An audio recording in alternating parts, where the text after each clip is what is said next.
For 3 decades, Russia held Moldova in a grip so tight that the country could barely breathe without Moscow's permission. This was not an accident. It was not the residue of history left carelessly behind when the Soviet Union collapsed. It was a deliberate, engineered system of control, carefully designed, methodically maintained, and repeatedly weaponized against a small nation that had the misfortune of being born on the wrong side of a river. Energy dependence, a frozen military conflict, and physical isolation from the West formed the 3 pillars of this system. Together, they ensured that every time Moldova looked toward Europe, it felt the cold of a Russian winter pressing against its back. But something remarkable is now happening in the borderlands between Romania and Moldova. Quietly, without dramatic declarations or headline-grabbing summits, a geopolitical revolution is unfolding. Bridges are rising over the Prut River. Railways, silent for 30 years, are carrying trains again. A new customs architecture is dissolving borders that once took hours to cross. And the economic arteries of a small, landlocked nation are slowly, irreversibly reorienting westward. This is not merely an infrastructure story. It is the story of how a country escapes a trap that was built around it before it was even born, and how that escape is quietly rewriting the balance of power across the entire Black Sea region. To understand what is being dismantled today, one must first understand how the trap was constructed in the first place. The roots go back to 1940, when the Soviet Union annexed the Romanian-speaking territory of Bessarabia under the terms of the Molotov-Ribbentrop Pact. Stalin merged this territory with a narrow strip of land on the eastern bank of the Dniester River to create the Moldavian Soviet Socialist Republic. The move was not merely territorial. It was civilizational surgery. Nearly 80% of the new republic's population was of Romanian origin, speaking the same language, sharing the same culture, and practicing the same Orthodox faith as their neighbors across the Prut River. But Soviet planners had no intention of allowing this connection to persist. The new republic was structurally engineered to face east, not west. Railways were built to connect Moldova to Ukraine and Russia, not to Romania. Energy infrastructure, pipelines, power stations, electrical grids, was designed to flow from Moscow, ensuring perpetual dependency. Industrial supply chains were integrated into the Soviet economic bloc, making trade with the West not just inconvenient, but structurally impossible. And perhaps most insidiously, the physical border with Romania was kept deliberately underdeveloped. Few bridges crossed the Prut River. Those that existed were narrow, poorly maintained, or simply inadequate. Border crossings were bureaucratic nightmares that took hours. The message embedded in every kilometer of Soviet-era concrete was unmistakable. Your future lies east, not west. Your trade routes run through Moscow. Your power comes from the Kremlin. And your road to Europe, if you ever think of taking it, leads nowhere. When the Soviet Union collapsed in 1991 and Moldova declared independence, this structural inheritance did not disappear.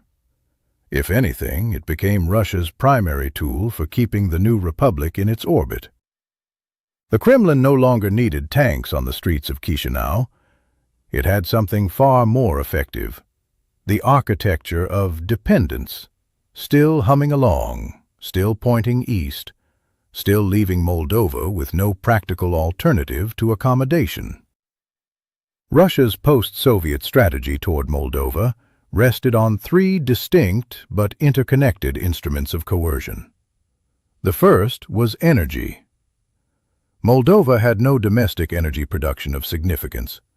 Its gas came from Russia via Gazprom. Its electricity came primarily from the Kuchurgan power plant, located in the breakaway territory of Transnistria and operated by a Russian-linked company.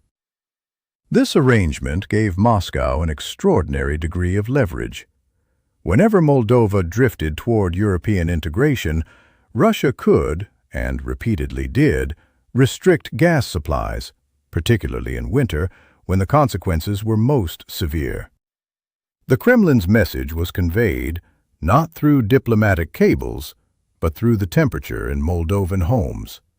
Comply or freeze. The second weapon was Transnistria.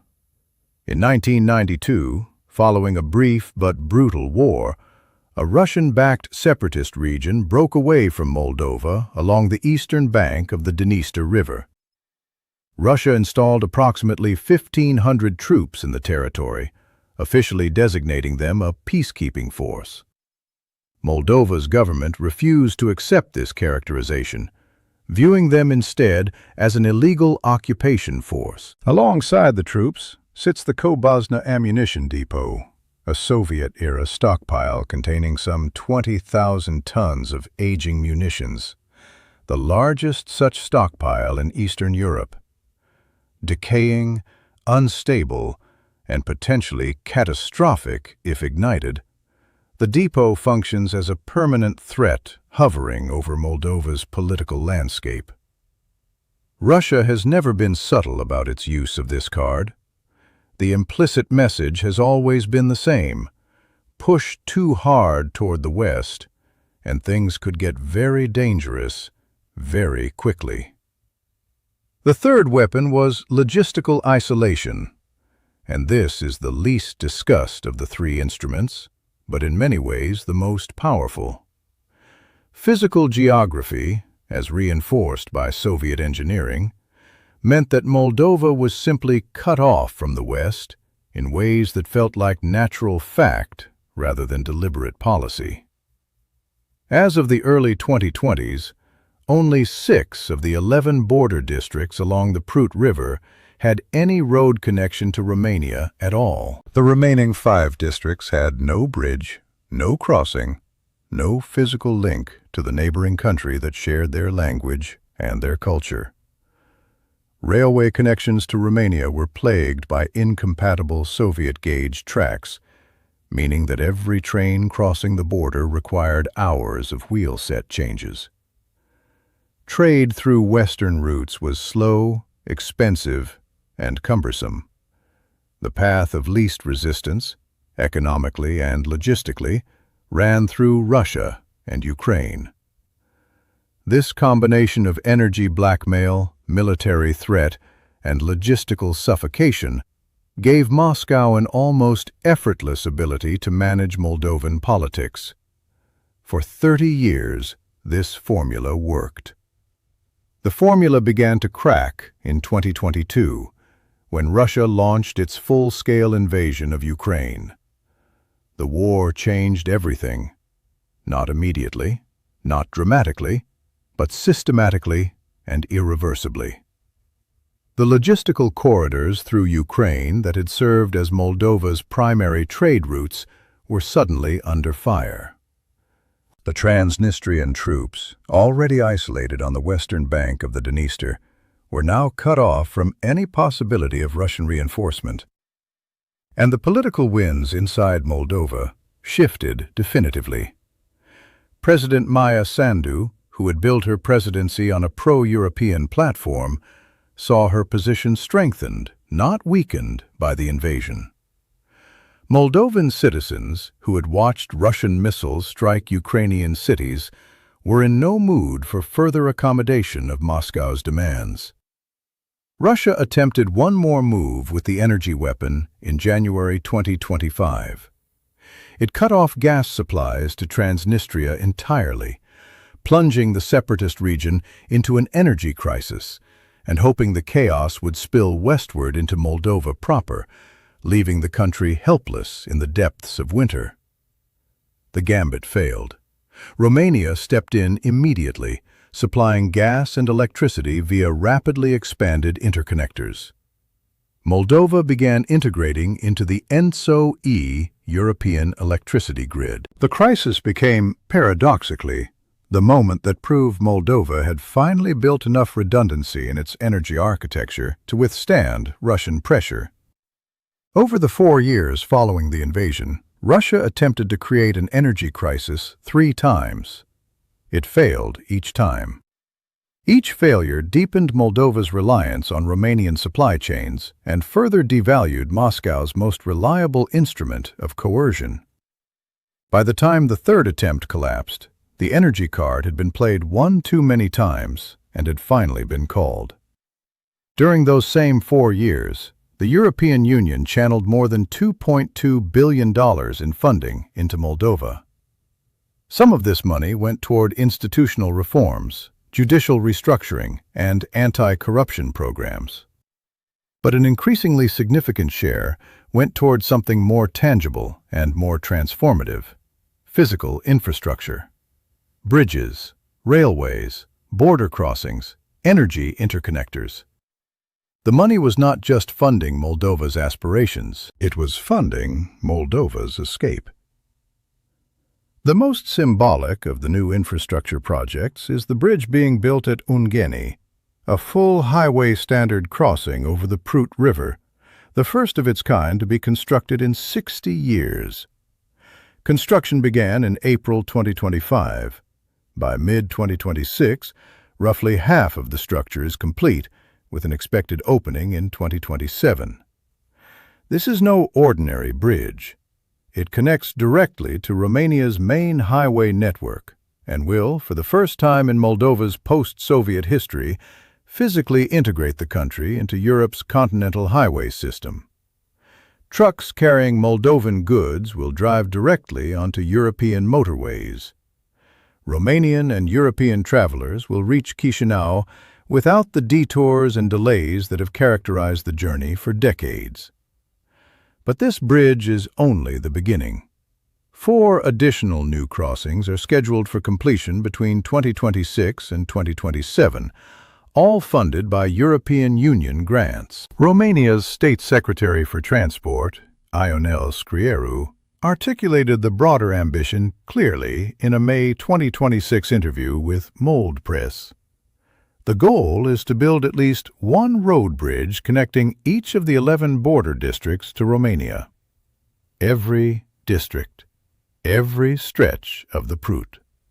No more deliberate isolation, no more Soviet-engineered disconnection. The scale of the commitment is staggering when measured against the baseline. 5 entire border districts currently have no crossing at all. To go from that reality to a comprehensive bridge network within a few years is not an incremental improvement. It is a structural transformation of the border itself. Existing border crossings are also being fundamentally reimagined alongside the new construction. The cumbersome system of dual customs checks, in which travelers and freight were processed separately by both Romanian and Moldovan authorities, is being replaced by a single joint checkpoint system. The first joint customs control center between the 2 countries was established in October 2025. Crossing times are being cut in half. What was once a multi-hour ordeal is becoming, for the first time, something approaching a normal European border experience. The border no longer operates as the fortified boundary between 2 separate economic worlds. It is becoming a seam, still present but thin, permeable, and increasingly irrelevant to the daily flow of trade and movement. If the bridges over the Prut are the most visible symbol of this transformation, the railway projects represent its most operationally significant dimension. On April 22, 2026, a train crossed between Moldova and Romania for the first time in 30 years without changing its wheel set. For those unfamiliar with the technical context, this requires explanation. Soviet railways were built on a wider track gauge than European railways. a deliberate engineering choice by Soviet planners that ensured their rail networks could not be seamlessly connected to Western European ones. For decades, every train traveling between Moldova and Romania had to stop at the border while its wheel assemblies were physically changed, a process that took hours and added enormous costs to every journey. This single technical incompatibility had served for 3 decades as an invisible wall far more effective than any fence or checkpoint. The elimination of that incompatibility is not merely a convenience, it is a structural realignment of Moldova's logistics toward Europe. Moldovan freight can now move directly onto European railway networks without interruption. Transit times for goods moving to Western European markets are compressed. The cost of trade drops. And the competitive disadvantage that Soviet engineers had deliberately embedded into Moldova's transportation infrastructure is, piece by piece, being removed. The electrification of the main Iași-Ungheni railway line is also on track for completion within the next 18 months, significantly increasing the capacity and reliability of the corridor. Previously, rail access from Moldova into Romania was possible only through 3 specific crossing points. New connections will open direct rail access from both the northern and southern regions of Moldova, ending the dependency on narrow choke points that had made the system fragile. No element of this infrastructure revolution carries more immediate economic significance than Moldova's new access to the Romanian port of Constanța on the Black Sea. Constanța is not just any port. It is one of the largest in Europe, handling tens of millions of tons of cargo annually. And it is the eastern gateway through which European supply chains reach the broader Black Sea region. Access to Constanța means access to global shipping lanes, to European distribution networks, to markets that Moldova's exporters have struggled to reach efficiently for decades. Moldova's previous trade routes ran either through Ukraine, now severely disrupted by war, or through corridors that passed near Russian-controlled territory. The vulnerability this created was not theoretical. Since February 2022, the war repeatedly disrupted Ukrainian infrastructure, creating unpredictability and cost spikes that hurt Moldovan exporters badly. In March 2026, Romania removed a significant remaining barrier by permitting Moldovan goods to be transported to Constanța without the special permits previously required. With over 60% of Moldova's exports already going to European Union markets, and with the port of Constanța now genuinely accessible, the economic logic of westward orientation is becoming overwhelming. Of all the dimensions of this transformation, however, the one that likely troubles the Kremlin most is what is happening to Transnistria itself. The breakaway territory has been Moscow's most enduring instrument of leverage over Moldova, a wound kept deliberately open, a source of instability that could be activated whenever Moldova moved too decisively toward the west. But the economics of the enclave are collapsing in ways that predate even the most recent infrastructure revolution. In 2008, Transnistria's exports to Russia reached a peak of 253 million euros. By 2024, that figure had fallen to just 21 million euros, a decline of more than 90% in 16 years. Over the same period, Transnistria's exports to the European Union grew to exceed 380 million euros. The territory's businesses, whatever their political allegiances, have been adapting to European standards because that is where their customers are. Economic reality has been drifting westward in Transnistria for years, long before the political rhetoric is caught up. The war in Ukraine has accelerated this process dramatically. Russia's failure to capture Odessa, a central objective of its 2022 offensive, meant that the plan to establish a land bridge connecting Russian-controlled territory to Transnistria was never realized. The approximately 1,500 Russian troops stationed in the territory are now comprehensively isolated. Their supply lines are severed. Reinforcement is impossible. They cannot be resupplied through Ukrainian airspace, and the land route through southern Ukraine no longer exists. What was once Moscow's forward military position in Moldova has become a stranded contingent, present on the map, but strategically inert. In the 2025 parliamentary elections, approximately 30% of Transnistria's population voted for pro-European parties, a figure that would have seemed unimaginable a decade earlier. The energy crisis triggered by Russia's January 2025 gas cutoff hit Transnistria harder than it hit Moldova proper, and the response was not loyalty, but disillusionment. As Romania's infrastructure projects bind Moldova more tightly to European networks, Transnistria's situation becomes increasingly anomalous. An island of Russian dependency surrounded by the rising tide of European integration. There is a dimension to this transformation that officials discuss only carefully, but that strategic analysts understand clearly.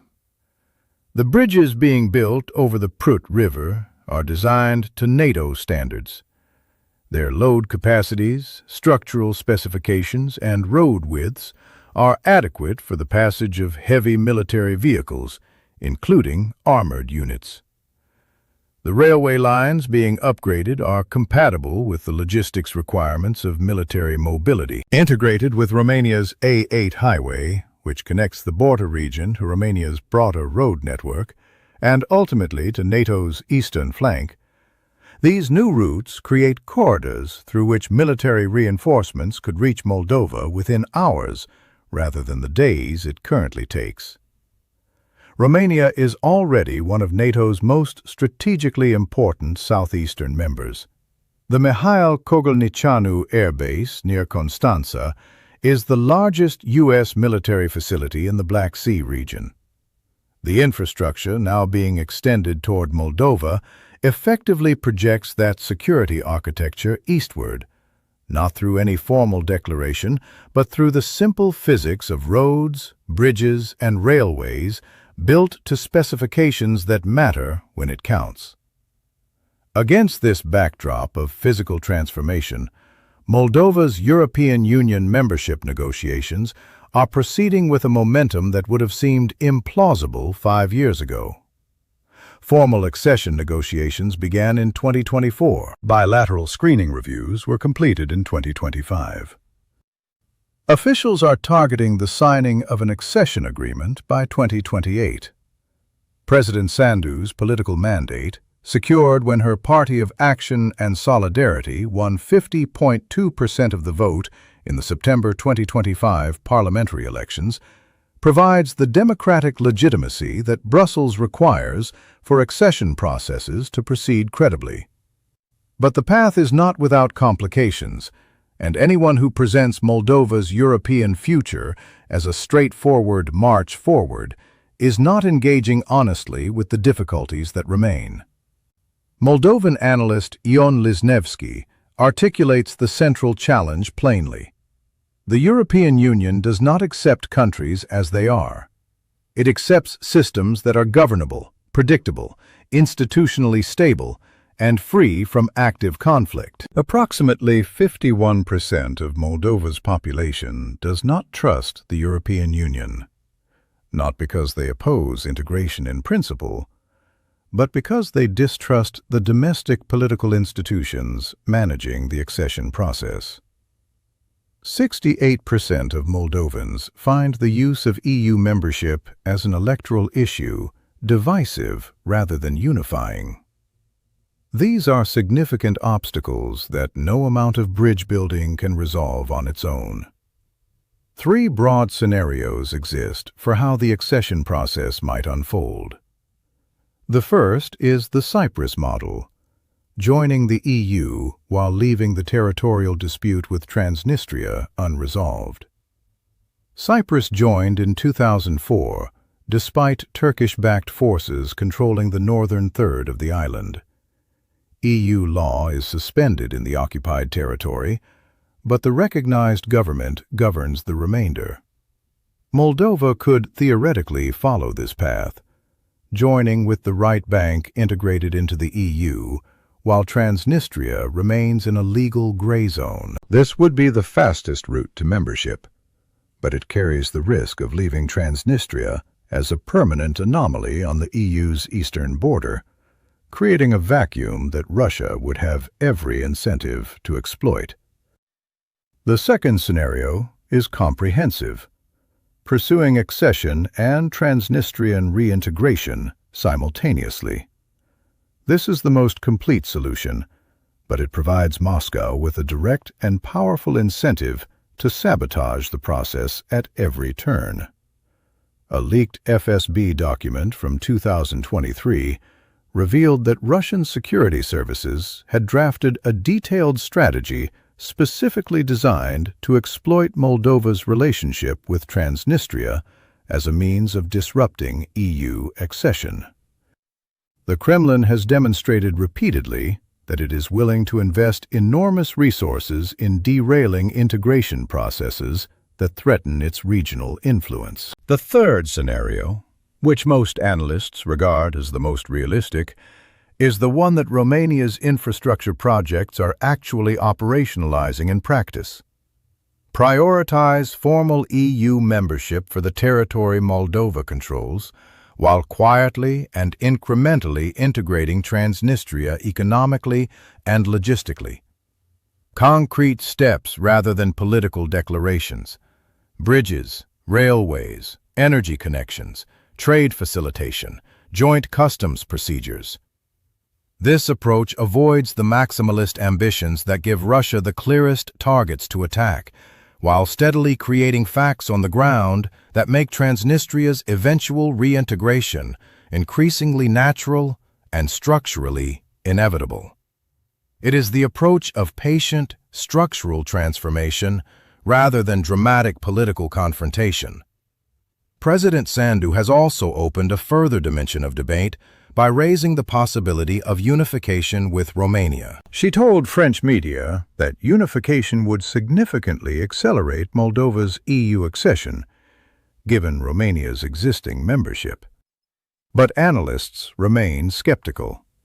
Political scientist Victor Ciobanu has argued that this framing is inappropriate in the current context. Support for unification within Moldova stands at approximately 30%, far short of any democratic mandate for such a step.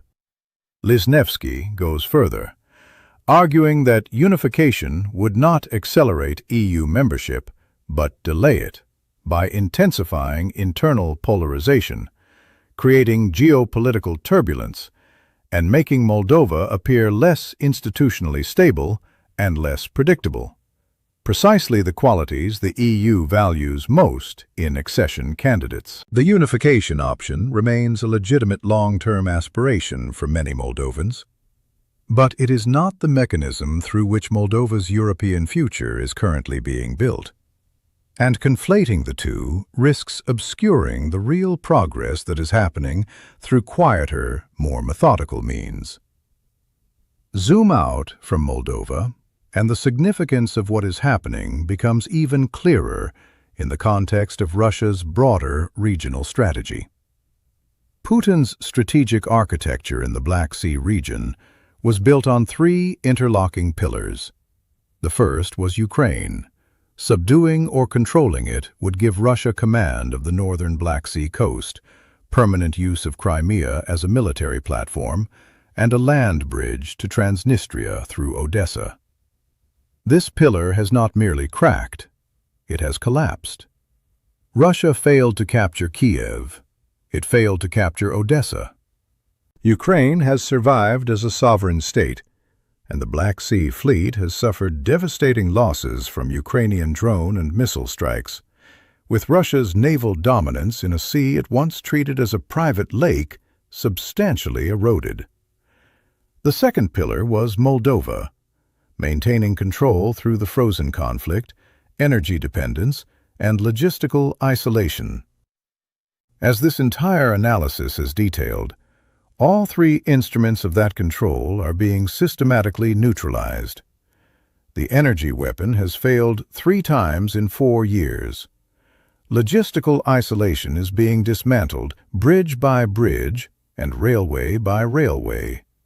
Transnistria is shifting from an asset to a liability.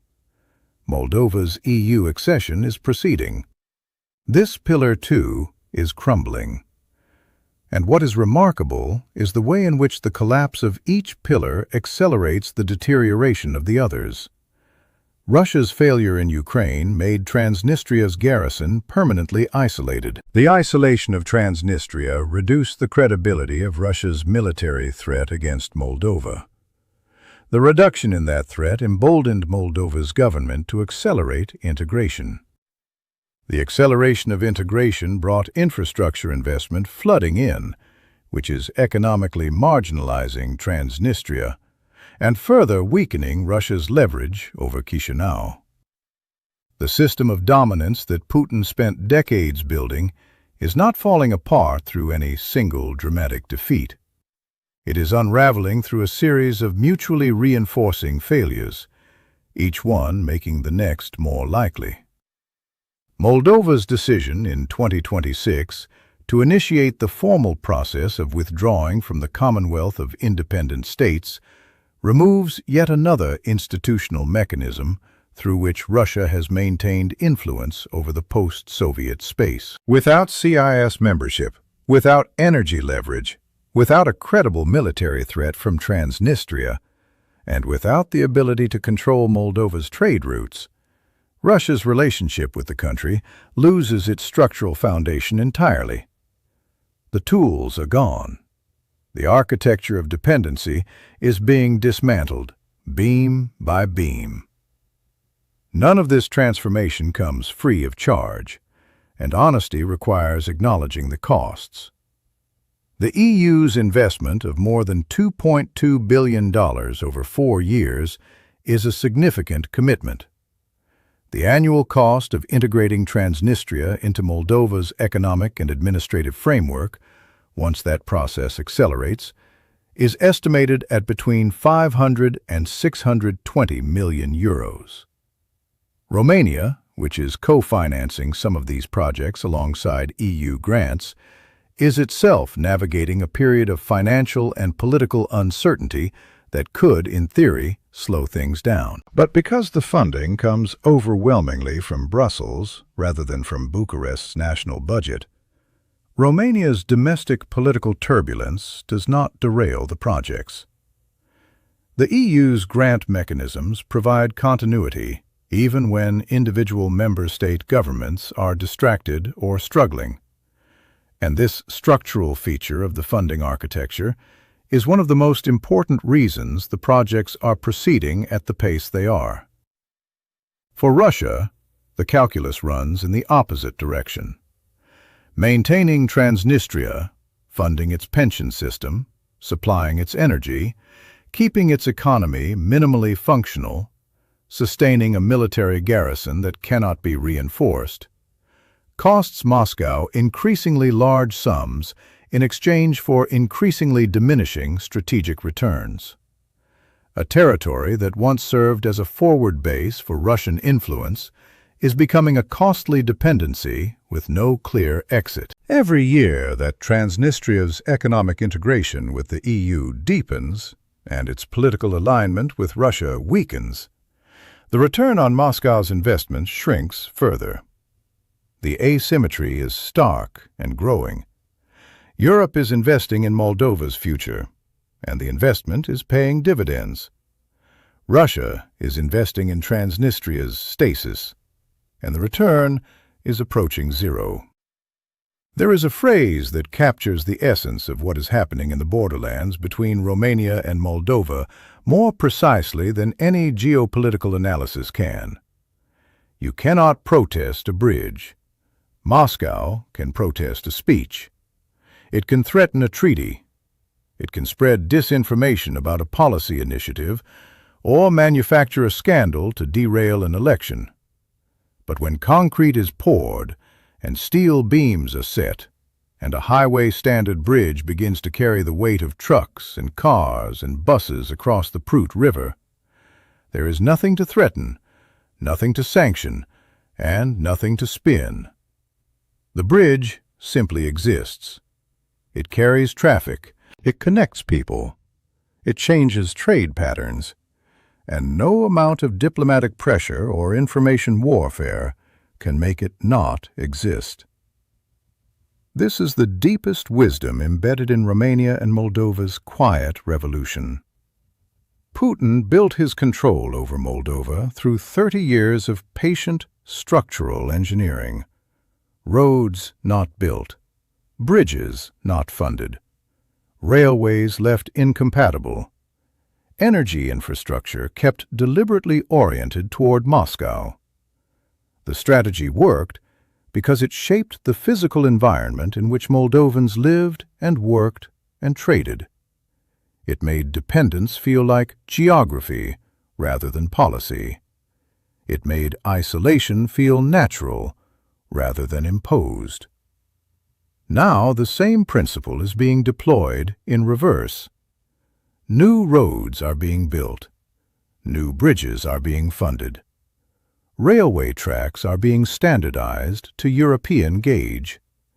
Energy connections are being redirected westward, and with each new piece of physical infrastructure, the geography of dependence is being overwritten with the geography of integration. Not loudly, not provocatively, not in ways that give Moscow a clear target or a clean pretext for escalation, but permanently, and at a pace that is now self-reinforcing, because each new connection makes the next connection more economically attractive, and each new trade route makes the next trade agreement more logical, and each new bridge makes the next bridge more obviously necessary. Frozen conflicts, as history repeatedly demonstrates, do not stay frozen forever. They thaw, sometimes in crises, sometimes in wars, sometimes in the slow structural transformations that leave the frozen status quo stranded and obsolete. In Moldova, the thawing agent is not a military campaign or a political revolution. It is infrastructure. It is concrete and steel and rail, laid quietly and deliberately, bridge by bridge and kilometer by kilometer, across the river that Stalin once designed to be an unbridgeable divide. Putin held Moldova for 30 years with a formula built on isolation. Romania and the European Union are dismantling that isolation, one crossing at a time.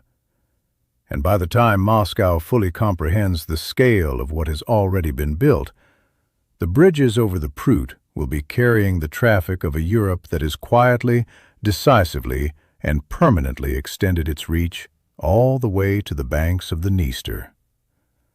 The revolution is not being televised. It is being paved.